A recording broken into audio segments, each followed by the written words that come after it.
Capítulo 39. O conhecimento através da Palavra de Deus. A Bíblia toda é uma revelação da glória de Deus em Cristo. Recebida, crida e obedecida, ela é o grande instrumento na transformação do caráter. É o grande estímulo, a constrangedora força que vivifica as faculdades físicas, mentais e espirituais, dando à existência a devida orientação. O motivo por que os jovens, e mesmo os de idade madura, são tão facilmente induzidos à tentação e ao pecado é não estudarem a palavra de Deus, nem meditarem nela como devem. A falta de firme e decidida força de vontade que se manifesta na vida e no caráter é resultante de negligência das sagradas instruções da palavra de Deus. Eles não dirigem, mediante diligente esforço, a mente àquilo que lhes inspiraria pensamentos puros, santos, desviando-a do que é impuro e falso. Há poucos que escolhem a melhor parte, que, qual Maria, se assentam aos pés de Jesus a fim de aprender do Divino Mestre. Poucos entesouram suas palavras no coração e as praticam na vida. Recebida, as verdades bíblicas elevarão a mente e a alma. Se a palavra de Deus fosse apreciada como deveria ser, tanto os jovens como os idosos possuiriam uma retidão interior, uma firmeza de princípios que os habilitariam a resistir à tentação. Ensinem os homens e escrevam as preciosas coisas das Santas Escrituras. Sejam o pensamento, a aptidão, o penetrante exercício da potência cerebral empregados no estudo dos pensamentos de Deus. Não estudeis as filosofias das conjecturas humanas, mas daquele que é a verdade. Nenhuma outra literatura pode se comparar com esta em valor. A mente terrena não encontra prazer na contemplação da palavra de Deus, mas para a que foi renovada pelo Espírito Santo, irradiam da página sagrada divina beleza e luz celestial. Aquilo que para a mente terrena era um deserto, a mente espiritual se torna uma terra de correntes vivas. O conhecimento de Deus, segundo a revelação de sua palavra, eis o que deve ser dado a nossos filhos. Desde os primeiros lampejos da razão, eles devem ser postos em contato familiar com o nome e a vida de Jesus. As primeiras lições devem ensinar-lhes que Deus é seu Pai. Seu primeiro exercício, a obediência de amor. Reverente eternamente lhe seja lida e repetida a palavra de Deus em porções apropriadas à sua compreensão e de molde a despertar o interesse. E, acima de tudo, fazei com que aprendam acerca de seu amor segundo é revelado em Cristo, e a grande lição do mesmo. Se Deus assim nos amou, também nós devemos amar uns aos outros. 1 João capítulo 4, verso 11. Faça a juventude da palavra de Deus o alimento do espírito e da alma. Torne-se a cruz de Cristo a ciência de toda educação, o centro de todo ensino e estudo. Seja ela introduzida na experiência diária da vida prática. Assim se tornará o Salvador para os jovens, o companheiro e amigo de cada dia. Todo pensamento será levado cativo à obediência de Cristo. Como o apóstolo Paulo, deverão poder dizer: longe esteja de mim gloriar-me, a não ser na cruz de nosso Senhor Jesus Cristo, pela qual o mundo está crucificado para mim e eu para o mundo. Gálatas capítulo 6, verso 14. Assim, mediante a fé, eles chegam a conhecer a Deus com um conhecimento experimental. Têm provado por si mesmos a realidade de sua palavra, a veracidade de suas promessas. Têm provado e visto que o Senhor é bom. O amado João tinha conhecimento adquirido pela experiência própria. Pôde testificar. O que era desde o princípio, o que vimos com os nossos olhos, o que temos contemplado e as nossas mãos tocaram da palavra da vida, porque a vida foi manifestada e nós a vimos e testificamos dela e vos anunciamos a vida eterna, que estava com o Pai e nos foi manifestada. O que vimos e ouvimos, isso vos anunciamos, para que também tenhais comunhão conosco. E a nossa comunhão é com o Pai e com seu Filho Jesus Cristo. 1 João capítulo 1, versos 1 a 3. Assim cada qual é capaz de, mediante a própria experiência, confirmar que Deus é verdadeiro. Ele pode testificar daquilo que por si mesmo tem visto e ouvido e sentido do poder de Cristo. Pode testificar: eu necessitava de auxílio e o encontrei em Jesus. Toda necessidade foi suprida, satisfeita a fome de minha alma. A Bíblia é para mim a revelação de Cristo. Creio em Jesus, porque Ele me é um divino Salvador. Creio na Bíblia, porque achei nela a voz de Deus à minha alma. Aquele que adquiriu certo conhecimento de Deus e de sua palavra mediante a própria experiência, acha-se apto a empenhar-se no estudo da ciência natural. Está escrito a respeito de Cristo: nele estava a vida, e a vida era a luz dos homens. João capítulo 1, verso 4. Antes da entrada do pecado, Adão e Eva no Éden estavam circundados por uma bela e resplandecente luz, a luz de Deus. Essa luz iluminava tudo de que eles se aproximavam. Nada havia que lhes obscurecesse a percepção do caráter ou das obras de Deus. Quando, porém, cederam ao tentador, a luz se retirou deles. Perdendo as vestes da santidade, perderam a luz que havia iluminado a natureza. Não mais a podiam ler direito. Não podiam discernir o caráter de Deus em suas obras. Assim, hoje, o homem não pode por si mesmo ler devidamente o ensino da natureza. A menos que seja guiado por sabedoria divina, exalta e as suas leis acima do Deus que a criou.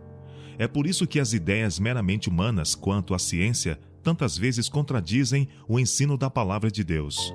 Mas, para os que recebem a luz da vida de Cristo, a natureza novamente se ilumina. Na luz que irradia da cruz, podemos interpretar devidamente o ensino da natureza. Aquele que conhece a Deus e a sua palavra por experiência pessoal tem uma firme fé na origem divina das Santas Escrituras. Tem provado que a palavra de Deus é a verdade e que a verdade não se pode nunca contradizer a si mesma. Não prova a Bíblia pelas ideias e as ciências humanas. Submete-as a estas à prova da infalível norma.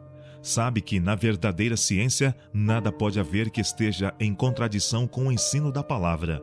Uma vez que procedem ambas do mesmo autor, a verdadeira compreensão delas demonstrará sua harmonia. Seja o que for, nos chamados ensinos científicos, que contradiga o testemunho da palavra de Deus, não passa de conjetura humana. A esse estudante, a pesquisa científica abrirá vastos campos de pensamentos e informações. Ao ele contemplar as coisas da natureza, advém-lhe uma nova percepção da verdade. O livro da natureza e a palavra escrita derramam luz um sobre o outro. Ambos o fazem relacionar-se melhor com Deus, ensinando-lhe o que concerne ao seu caráter e às leis por meio das quais ele opera. A experiência do salmista pode ser obtida por todos mediante o recebimento da palavra de Deus através da natureza e da revelação. Diz ele: Tu, Senhor, me alegraste com os teus feitos, exultarei nas obras das tuas mãos. Salmo 92, verso 4. A tua misericórdia, Senhor, está nos céus, e a tua fidelidade chega até as mais excelsas nuvens. A tua justiça é como as grandes montanhas, os teus juízos são um grande abismo. Salmo 36, versos 5 e 6. Quão preciosa é, ó Deus, a tua benignidade!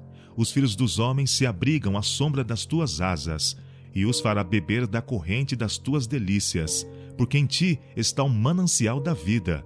Na tua luz veremos a luz. Salmo 36, versos 7 a 9. Bem-aventurados os que trilham caminhos retos e andam na lei do Senhor. Bem-aventurados os que guardam os seus testemunhos e o buscam de todo o coração. Salmo 119, versos 1 e 2. Como purificará o jovem o seu caminho? Observando conforme a tua palavra. Escolhi o caminho da verdade. Propus-me seguir os teus juízos. Salmo 119, versos 9 e 30. Escondi a tua palavra no meu coração, para eu não pecar contra ti, e andarei em liberdade, pois busquei os teus preceitos. Salmo 119, versos 11 e 45. Desvenda os meus olhos, para que veja as maravilhas da tua lei. Também os teus testemunhos são meu prazer e os meus conselheiros. Melhor é para mim a lei da tua boca do que inúmeras riquezas em ouro ou prata.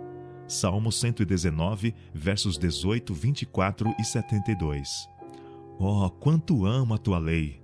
É a minha meditação todo dia. Maravilhosos são os teus testemunhos, por isso a minha alma os guarda. Os teus estatutos têm sido os meus cânticos no lugar das minhas peregrinações. Salmo 119, verso 97, verso 129 e verso 54. A tua palavra é muito pura, por isso o teu servo a ama. Salmo 119, verso 140. A tua palavra é a verdade desde o princípio, e cada um dos teus juízos dura para sempre. Salmo 119, verso 160. Viva a minha alma e louvar-te-á. Ajudem-me os teus juízos. Salmo 119, verso 175. Muita paz têm os que amam a tua lei, e para eles não há tropeço. Salmo 119, verso 165. Senhor, tenho esperado na tua salvação, e tenho cumprido os teus mandamentos. A minha alma tem observado os teus testemunhos, amo-os extremamente. Salmo 119, versos 166 e 167. A exposição das tuas palavras dá luz e dá entendimento aos simples. Tu, pelos teus mandamentos, me fazes mais sábio que meus inimigos, pois estão sempre comigo. Tenho mais entendimento do que todos os meus mestres, porque medito nos teus testemunhos. Sou mais prudente do que os velhos, porque guardo os teus preceitos. Pelos teus testemunhos alcancei entendimento, pelo que aborreço todo falso caminho. Os teus testemunhos tenho eu tomado por herança para sempre, pois são o gozo do meu coração. Salmo 119, versos 130, versos 98 a 100 e versos 104 e 111. Pertence-nos o privilégio de esforçar-nos por alcançar mais e mais claras revelações do caráter de Deus. Quando Moisés orou, rogo-te que me mostres a tua glória. O Senhor não o repreendeu, mas concedeu-lhe a petição. Declarou a seu servo: eu farei passar toda a minha bondade por diante de ti, e apregoarei o nome do Senhor diante de ti. Êxodo capítulo 33, verso 19. É o pecado que nos obscurece a mente e enfraquece as percepções. À medida que nosso coração é limpo do mal, a luz do conhecimento da glória de Deus, na face de Jesus Cristo, iluminando a palavra e refletindo-se na face da natureza, declarará mais e mais amplamente misericordioso e piedoso, tardio em iras e grande em beneficência e verdade. Êxodo capítulo 34, verso 6. Em sua luz veremos a luz, até que a mente, o coração e a alma sejam transformados à imagem de sua santidade. Para aqueles que assim lançam mão das divinas afirmações da palavra de Deus, há maravilhosas possibilidades. Acham-se perante eles vastos campos de verdade, amplas fontes de poder. Revelar-se-ão coisas gloriosas, tornar-se-ão manifestos privilégios e deveres de cuja presença na Bíblia eles nem sequer suspeitavam. Todos quantos trilham o caminho da humilde obediência, cumprindo seu desígnio, conhecerão mais e mais dos oráculos de Deus. O estudante faça da Bíblia o seu guia e fique firme ao lado dos princípios, e lhe é dado aspirar a qualquer altura. Todas as filosofias da natureza humana têm conduzido à confusão e vergonha quando Deus deixou de ser reconhecido como tudo em todos. Mas a preciosa fé inspirada por Deus comunica vigor e nobreza ao caráter. À medida que nos detemos sobre sua bondade, sua misericórdia e seu amor, mais e mais clara será a percepção da verdade. Mais elevado e santo será o desejo de pureza do coração e clareza de pensamento. A alma que permanece na pura atmosfera dos pensamentos santos é transformada pela comunicação com Deus por meio do estudo de sua palavra. A verdade é tão ampla, de tão vasto alcance, tão profunda e larga, que se perde de vista o próprio eu. O coração é enternecido, rendendo-se à humildade, bondade e amor. E as faculdades naturais são ampliadas em virtude da santa obediência. Os estudantes podem sair do estudo da palavra de Deus com o espírito expandido, elevado, enobrecido.